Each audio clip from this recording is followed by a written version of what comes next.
یو سړی راغی د شپې یوه بجه ده غالبا تکه توره شپه ده ور د پیغمبر علیه السلام تیزه سره وډبېدو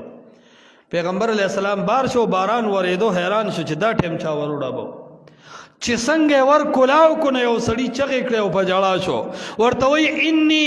نزلت فی محلة بني فلان ای د الله پیغمبر د یو ګاونډي کور خواته مې کډه وړې ده وان اشدهم لی اذن اقدمهم لی جارا کم سړی سره چې مې چانه جنګېدلې ده د هغه سړي نه تنګ یم اور دی ناسور دی زما واړه هم ټکوي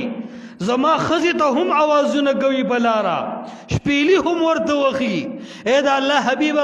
پرنالی له خلم زمونږ د کور مخې ته راوستې ده اے د الله پیغمبره ښایسته خوراکو کې پوستکي زما ورته راوړي ما ته بچي جاړي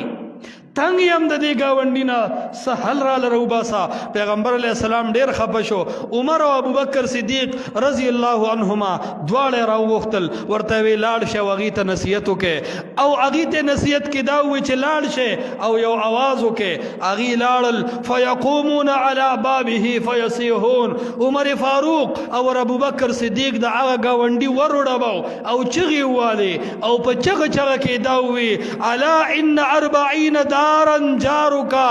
اے خلق استاسو د یو سړي سره تړلې 40 کوره پورې دا ستاسو ګاونډ دی ګاونډي مه دردوې ګاونډي مه دردوې او بیا ورته ابوبکر صدیق فرمایل چې رسول الله را لېږلم نو راته ووایي چې لا يدخل الجنة من خاف جاره بوائقا هغه سړی به جنت ته داخل نشي چې د هغه د مخکې ګاونډي غلې ولاړي او ژبه نشي ړکولی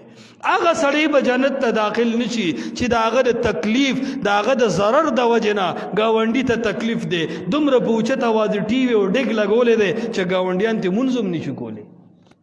پیغمبر علیه السلام دومره کامل دی